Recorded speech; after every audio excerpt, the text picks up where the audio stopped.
नमस्कार. मी शुभम शिंदे स्वागत करतो तुमचं स्वामी ओम केमिस्ट्री क्लासेस ह्या माझ्या यूट्यूब चॅनलवरती. तर मागच्या व्हिडिओमध्ये आपण PYQs बघितले थर्मोडायनॅमिक्सचे, जे अगोदर थर्मोडायनॅमिक्सचा आपण स्टडी केला होता. तर आज आपण बघणार आहे इलेक्ट्रोकेमिस्ट्री. आता बहुतांश विद्यार्थ्यांना डाऊट पडतो की इलेक्ट्रोकेमिस्ट्रीमध्ये कसा प्रश्न येईल. प्रश्न थोडा डिफिकल्ट असतो, कारण की जर त्या अनुषंगाने आपण अभ्यास केला तर इलेक्ट्रोकेमिस्ट्री हा थोडा अवघड टॉपिक आहे. पण याला सोपं कसं बनवायचं हे माझ्या हातात आहे. Okay, let us start electrochemistry. त्यापूर्वी ही व्हिडिओ शेवटपर्यंत बघा, तुमची नक्कीच रिव्हिजन होईल. आता शेवटच्या टप्प्यात तुम्ही आला आहात, म्हणजे रिव्हिजन झालीच पाहिजे आणि जास्त आउटपुट भेटलं पाहिजे. ओके, एवढंच तुमचं डोक्यात घालून द्या आणि व्हिडिओ बघा, लाईक करा, शेअर करा आणि सबस्क्राईब करा. Let us see electrochemistry. Day number 3/28 तारीख. बरोबर. मग इलेक्ट्रोकेमिस्ट्री म्हणजे काय? इलेक्ट्रोकेमिस्ट्री, आता इलेक्ट्रो म्हणजे काय? Electric current, electricity. बरोबर, इलेक्ट्रिकल एनर्जी. आणि केमिस्ट्रीमध्ये काय असतात? केमिकल असतात. मग आपल्याला काय स्टडी करायचंय? आपल्याला स्टडी करायचंय the conversion of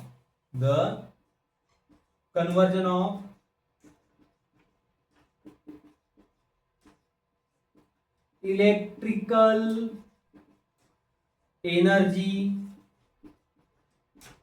into chemical energy as well as chemical to electrical.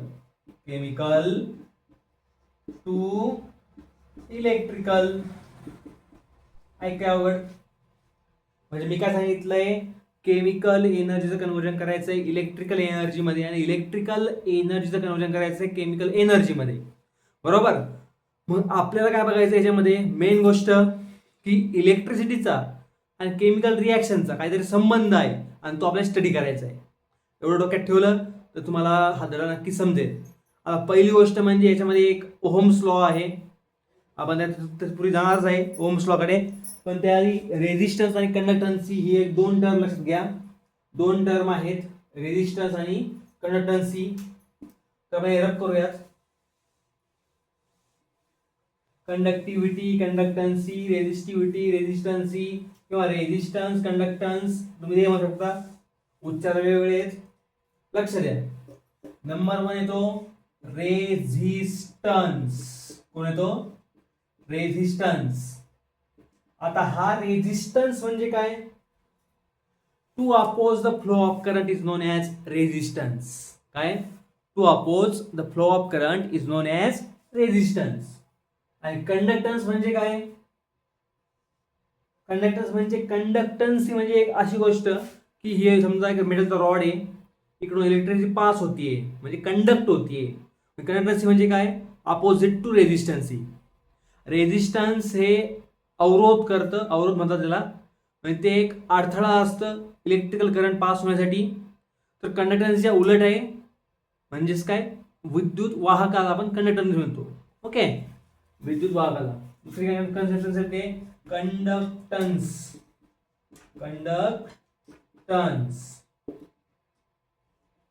Okay, दोघांचा सिम्बॉल काय? याचा सिम्बॉल आहे R, सिम्बॉल आहे G. ओके, रिलेशन काय आहे? G is equal to 1/R किंवा और R is equal to 1/G. एक सोपं, फक्त रेसिप्रोकल आहे. Resistancy is a reciprocal of conductancy as well as conductancy is a reciprocal of resistancy. समजलं? द नेक्स्ट, आता आपल्याला एक गोष्ट माहिती आहे. समजा एक वायर आहे आणि एक पत्रा आहे. वायरच्या एका एंडला तुम्ही इलेक्ट्रिक करंट अप्लाय केला आणि पत्र्याच्या एका एंडला तुम्ही इलेक्ट्रिक करंट अप्लाय केला. कशामध्ये लवकर इलेक्ट्रिक करंट पास होईल? पत्र्यामध्ये, कारण की जर मुवमेंट करायला जास्त आहे. सो तुम्हाला मी असं म्हणलं की एक दोरी घेतली आणि दोरीवर चालायला सांगितलं, तुम्हाला दोरीवरती चालायला सांगितलं, कोणता अवघड आहे? आणि दुसरं एक सांगितलं की मैदानात पळा, तुम्ही मैदानात चाला. सोपं कोणतं आहे? मैदानात चालणं सोपं आहे, दोरीवर चालणं अवघड आहे. ह्याच अनुषंगाने विचार केला तर असं समजतं की resistance R is directly proportional to L. L म्हणजे काय? Length of conductor. आणि R is inversely proportional to area. Okay, समजतंय? कन्सेप्ट काय आहे? एक दोरी घेतली, एक पत्रा घेतला, दोरीला करंट अप्लाय केला, दोरी नाही वायर घेतली आणि पत्रा घेतला, वायरला करंट अप्लाय केला आणि पत्र्या करंट अप्लाय केला. सगळ्यात जास्त फास्ट पास होईल पत्र्याला, सगळ्यात कमी कुठं होईल? वायरला. मग त्या अनुषंगाने काय येईल? Resistance is directly proportional to length, resistance is inverse to area. त्याच अनुषंगाने इकडे काय येईल? दुसऱ्या साईडला G conductancy directly proportional to area, conductancy directly proportional to 1/L. याचा फॉर्म्युला काय तयार होईल? याचा formula R is equal to rho into L by A.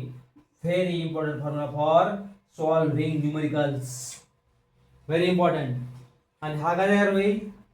G is equal to K into A upon L.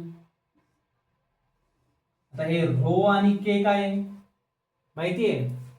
Row आहे resistivity, row आहे resistivity. आणि के काय आहे? के आहे कंडक्टिव्हिटी. लक्षात ठेवायचंय, रेझिस्टिव्हिटी आणि कंडक्टिव्हिटी, बरोबर? दे नेक्स्ट, कंडक्टन्सी झालं, रेझिस्टन्सी झालं, रेझिस्टिव्हिटी झालं, कंडक्टिव्हिटी झालं. आता सगळ्यांचे युनिट महत्वाचे आहेत, युनिट खूप महत्वाचे आहेत. युनिट वरती क्वेश्चन डायरेक्ट विचारला जाऊ शकतो. सॉरी, युनिट काय? रेझिस्टन्सचं याचं युनिट येईल, याचं युनिट लिहूयात. याचं युनिट येईल ओहम. काय म्हणतो म्हणजे याला? ओहम. याचं युनिट काय येईल? ओहम इनव्हर्स किंवा और सायमेन. काय आहे? सायमेन. ओके, मग ह्या रोचं युनिट काय येईल? करा बरं कॅल्क्युलेट. रोचं युनिट बघा, रो इज इक्वल टू काय आहे? R into A upon L, बरोबर? मग युनिट काय येईल?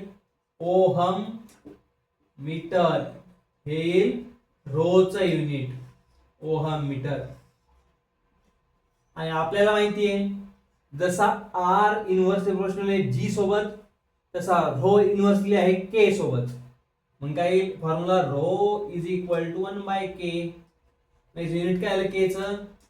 ओहम इनव्हर्स, मीटर इनव्हर्स और सायमेन मीटर इनव्हर्स. समजलं?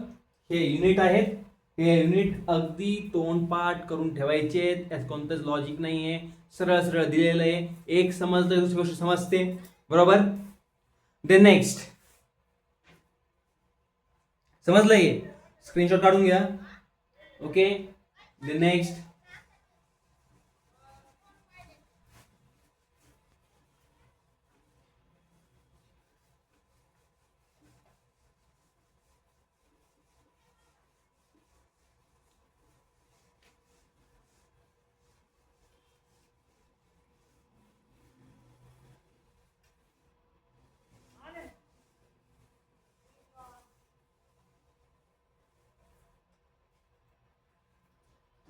द नेक्स्ट आहे strong electrolyte, weak electrolyte, electrolyte आणि non electrolyte.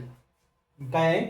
Strong electrolyte, weak electrolyte, electrolyte आणि नॉन इलेक्ट्रोलाइट. कशाला म्हणायचं बघा? जे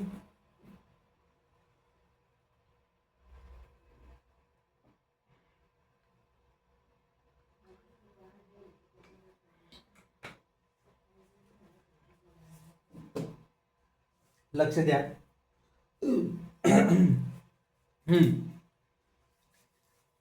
इलेक्ट्रोलाइट म्हणजे काय, जे इझिली काय होतात माहितीये.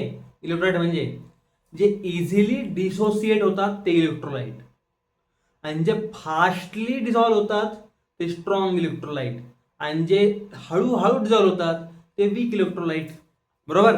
मग लक्ष द्या, स्ट्रॉंग इलेक्ट्रोलाइट म्हणजे काय, strong electrolyte, weak electrolyte.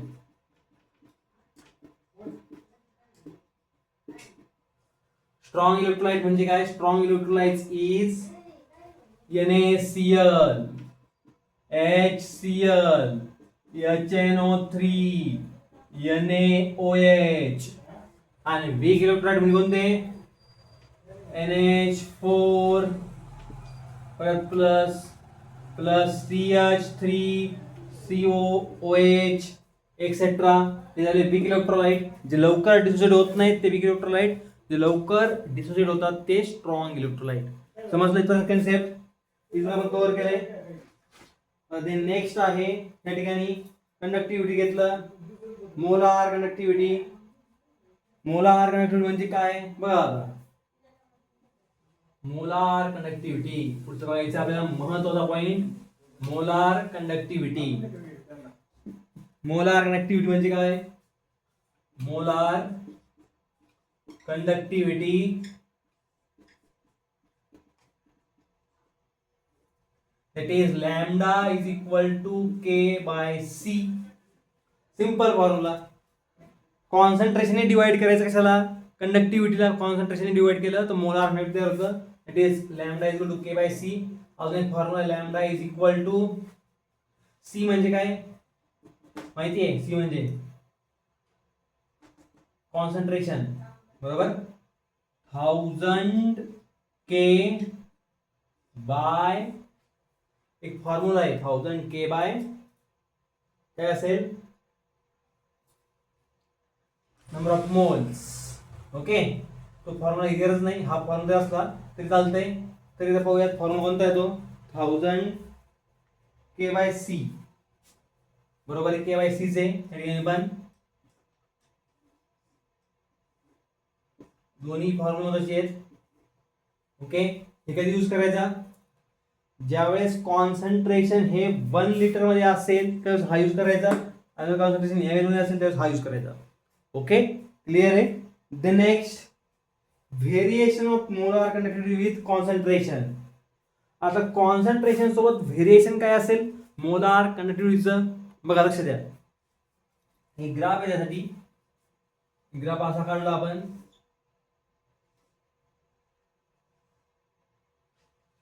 Okay.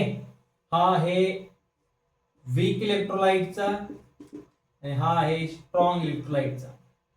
Okay. तर काय असेल ग्राफ, कोऑर्डिनेट्स काय आहे त्याचे, लॅम्बडा रूट C इथं. ओके, कॉन्सन्ट्रेशन आणि लॅम्बडा. म्हणजेच काय, जसं जसं आपण कॉन्सन्ट्रेशन वाढत जाणार, कॉन्सन्ट्रेशन वाढवलं तसं मोलार कंडक्टिव्हिटी कमी होत जाणार. बरोबर. म्हणजेच काय, concentration increases, lambda value decreases, आणि हेच दाखवतंय. पण स्ट्रॉंग इलेक्ट्रोलाइट कसं आहे, डायरेक्ट स्ट्रेट लाईन आहे. स्ट्रॉंग इलेक्ट्रोलाइटचं आहे स्ट्रेट लाईन, व्हाईल वीक इलेक्ट्रोलाइटचं कसं आहे, कर्व लाईन. नेहमीच ठेवायचं, डायरेक्ट क्वेश्चन येत असतो सीईटीला.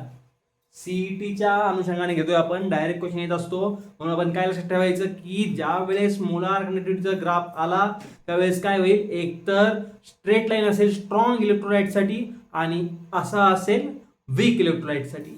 समजलं. द नेक्स्ट,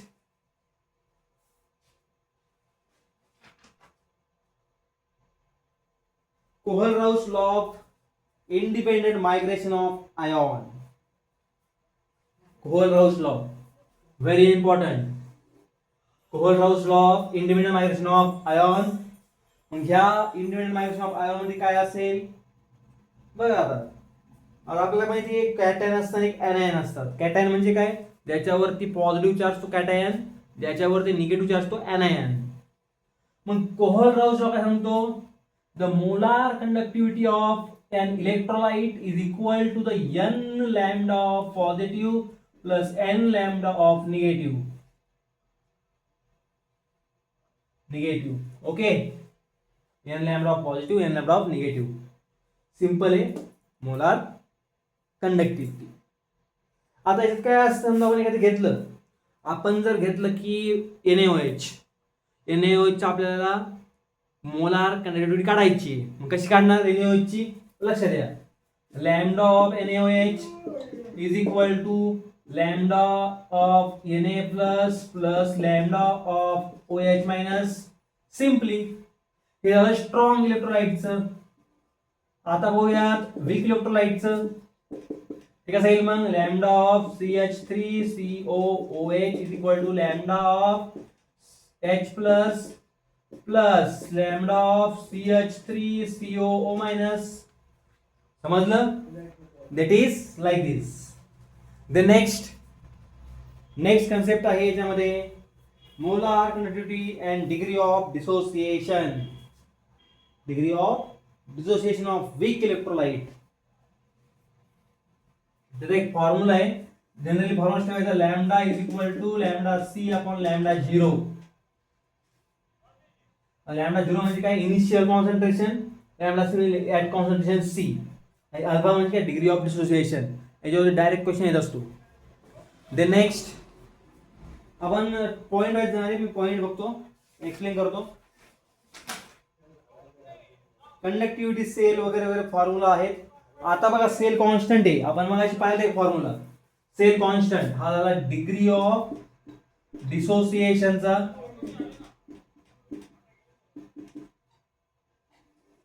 आपल्याला माहिती आहे that is degree of dissociation झालं. ओके, आता पाहिजे सेल कॉन्स्टंट.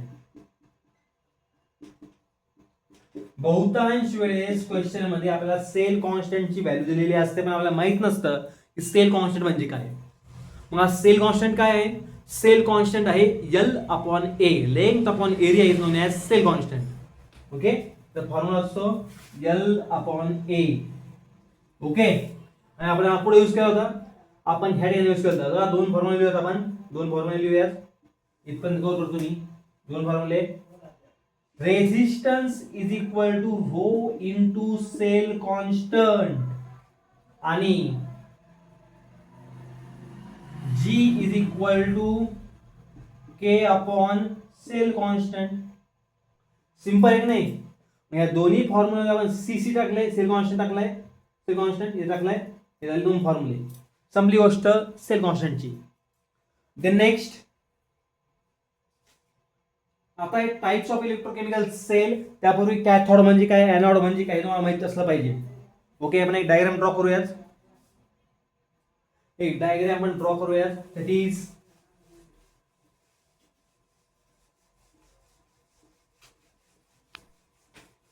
खूप इम्पॉर्टंट आहे. आणि एक तुम्हाला मी एक शानदार अशी ट्रिक सांगणार आहे. ती ट्रिक तुम्हाला कळली तर तुम्हाला हा धडा ओके, पूर्ण ओके ओके होऊन जाईल. टेन्शन घ्यायचं काम नाही, ओके मध्ये पूर्ण. लक्ष द्या, आपण एक घेतला कंटेनर, इकडे घेतला एक कंटेनर. ओके, दोन कंटेनर आपण घेतले. दोन कंटेनर मध्ये आपण काय केलं, सोल्युशन टाकले.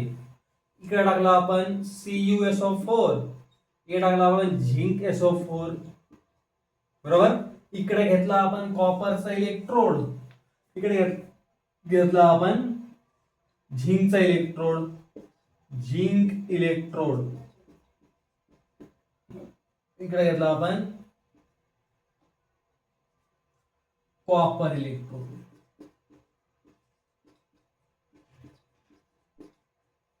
ओके, इकडे काय केलं आपण,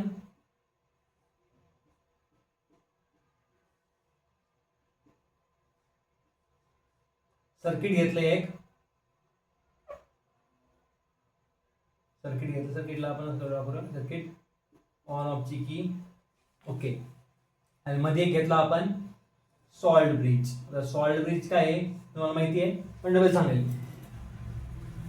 लक्षात येतं इलेक्ट्रोड म्हणजे काय आधी.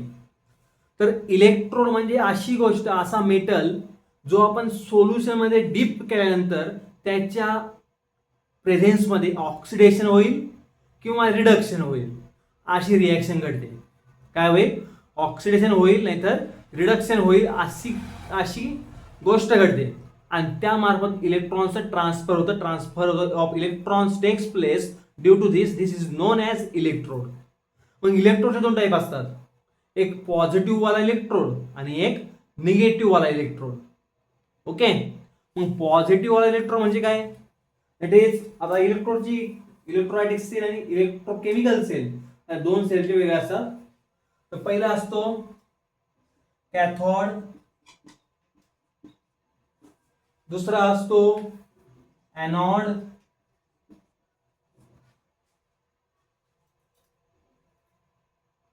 बरोबर. कॅथोड वरती असतो पॉझिटिव्ह चार्ज, एनोड वरती असतो निगेटिव्ह चार्ज. किंवा आपण यालाच करू, इकडे कॅथोड बनवूयात तिकडे एनोड बनवूयात. ओके, दोन्ही एकच होईल, इकडे कॅथोड आणि तिकडे एनोड. चला एनोड मध्ये इकडे एनोड आणि इकडं कॅथोड. हा जो कॉपर इलेक्ट्रोड आहे तो एनोड आहे, हा जो झिंक इलेक्ट्रोड तो कॅथोड आहे.